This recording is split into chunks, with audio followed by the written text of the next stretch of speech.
What's up? So, if you told me that smartphones haven't really changed in the last 5 years, well, I'd probably agree. But what if we go back 10? That makes things interesting.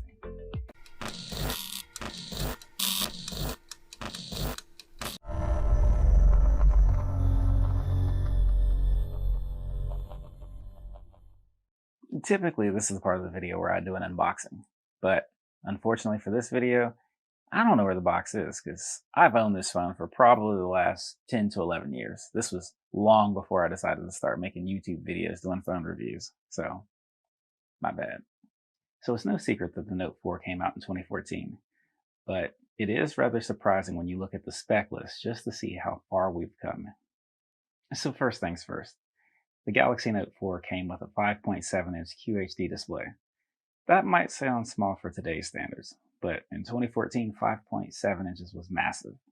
And just case in point, the iPhone 6 came out that year, not the Plus, but the regular, and that was a 4.7-inch display. When's the last time you've heard of a smartphone coming out with a display that's under 5 inches? Honestly, looking at this phone right now, it's very clear that a phone with a 5.7-inch display in 2014 versus a phone with a 5.7-inch display in 2025 are two different things. And the reason is just bezel, just straight bezel. Like, look at that. It's a finger width wide right here. It's different. When it comes to the cameras, there's no triple camera setup, no ultra wide this. It's just a single 16 megapixel shooter in the back. And then for the selfie cam, it's 3.7. For the last week, I took this phone with me and was just testing the camera, taking pictures, doing video. And it's not terrible. Like, if this was the last phone on earth or whatever, like, I would have no problem getting the job done.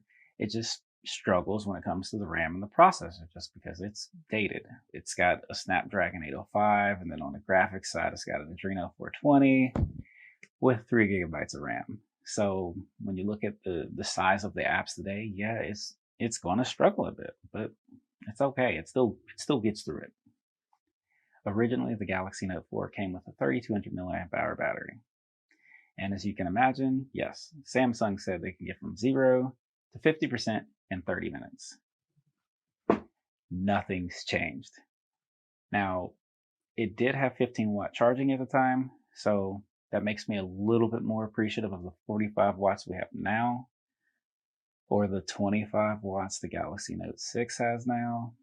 But you know what? I'm not even going to get on the soapbox because every time I complain about wanting to see 0 to 100 in 45 or 50 minutes, supposedly the Galaxy Note 4, it could do it in 55. So it was there at one point. So this year we're going to get Android 16 and a new operating system. It's always exciting, all the new features that they bring. But for this thing, we were on Android 4.4, KitKat. And eventually we got the upgrade all the way up to Android 6, Marshmallow. Those were fun times. I really do miss the age of when batteries could just be popped out of smartphones because you could hot swap them and go from a battery that's about to die up to 100% really quick. There's no taking apart things and undoing the adhesive and suction cup this. It's just pop out a battery, put another one in, and you're ready to go. With the lone caveat of being the PTSD from when you would drop one of those phones. I don't know how many of you remember what it was like to drop a cell phone where the battery could pop out. And that was the first thought in your head. You weren't worried about the screen. You were worried about the battery, especially if you were on the phone, if you were doing something like that battery popping out just ruined everything. Now you got to put the battery back in, boot the phone back up, and then get back to whatever you were doing. So if you were already on the phone, video call, video game, yeah, you're going to be waiting for at least 2 or 3 minutes. The thought of seeing that battery go rolling across the floor I think that still stresses me out a little bit, to be honest. Okay, enough of the trauma. So here's my Note 4, and as you can tell, it's a little bit thicker. Why is that? Because I went from 3200 milliamps up to 6000 milliamps. And has a little kickstand on the back. It has wireless charging. Like, it's it's pretty sick. And that's not possible with today's phones. Granted, they have these MagSafe batteries and just other little tiny ones that you can just attach to the back, and the charging's probably faster than the way this thing charges wired, but it's just not the same. And I know that sounds kind of old, but there's something about just being able to swap your batteries and go to 0 to 100. Not having to wait for the thing to charge, but just know immediately, like, your phone was about to die and now you're at full strength ready to go. That's that's clutch.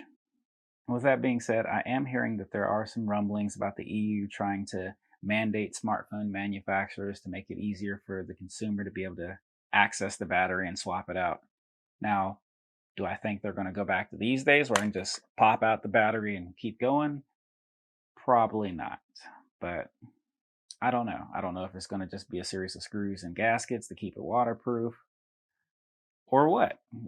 Or maybe they won't do it at all. Maybe at the last minute somebody's going to sue somebody else, some sort of legislation goes through, and it never happens anyway.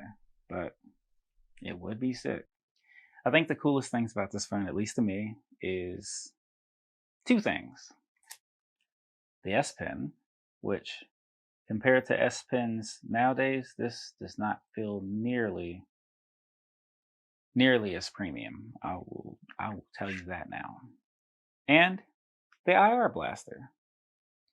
I remember having this phone and going to bars or restaurants, and there might be something on TV that you didn't really want to watch, and you would just go into the little TV remote app and you would literally just change the channel right there. And you could put it on whatever you wanted to watch, and there might be other people near the TV that was like, "Hey, I was watching that," and they're talking to the bartender trying to figure out what happened.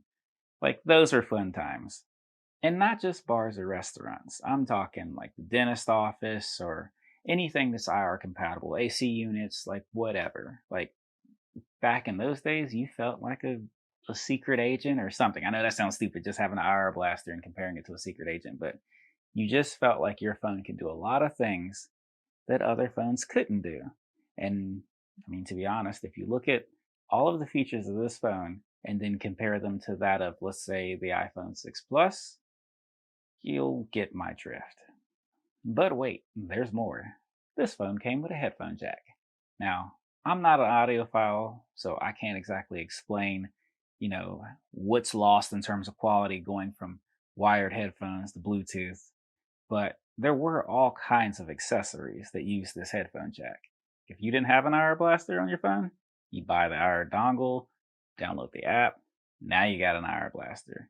LoopPay. I used to have a LoopPay dongle. Now, I don't know how many of y'all are familiar with this, but LoopPay used to make a dongle. You plug into the headphone jack, it replicates the credit card signal, and if the place you were buying something from didn't have tap to pay, well, you just hold it right there, it replicates the signal, it worked.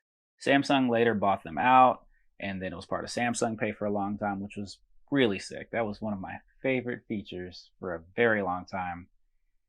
And then they got rid of it. Now, granted, most places have tap to pay now, so it doesn't really matter. But it was so sick because if for whatever reason they didn't have it, you're still straight. So I typically do a decent amount of gaming on my Z Fold 6. Especially with that screen size, once you unfold it, I just clamp on a Bluetooth controller and I'm good to go. But with that being said, I was very curious to see how games of today would play back on the Note 4. It was okay for some of the games. Quite a few of them, it just didn't have the horsepower to get those games running smoothly, and that's just a byproduct of today. A lot of the games are more graphically intense, and that Adreno 420, I'm gonna stop being a child. That Adreno 420 just didn't have the power to get these games running the way it should. So it is what it is. My Note 4 came with 3 gigs of RAM and 32 gigs of onboard storage. Now, the 3 gigs of RAM, that was strong enough to run anything that I needed back in that day. The 32 gigs of onboard storage, that didn't matter either because the thing took SD cards. I remember grabbing the largest SD card I could find and just flooding it with movies, music, ROMs for emulators. I mean, it was a time to be alive, let me tell you. And another thing, like, look how thin this is. Like, Yeah, okay, I don't have the factory back on it because I don't know where it is, and all I have is the giant Frankenstein battery and back, so I'm not gonna make that comparison right now. But this phone, the way this sits right here, is just as thin as the Z Fold 6. Now, once you add the battery and the back case, then obviously it's a little bit thicker, but not by much. Like it's this is sick. To wrap this up, when I pulled this phone out of the drawer, I didn't really know what to expect, and I did get a lot of fun memories come back and whatnot, but the user experience wasn't bad either. Like, I would love to see a mainstream smartphone manufacturer come out with a version of this in today's age. And it would have to be done right. It'd have to be a flagship. Like, if it's budget or mid range, it would fail. But if it was a flagship and it had the removable battery, the IR blaster, the SD card, headphone jack, and a front display that had small bezels, like, I think if done right, it would be successful. At least I know I'd buy it. I don't know. Let me know what you think in the comments. And as always, y'all take care.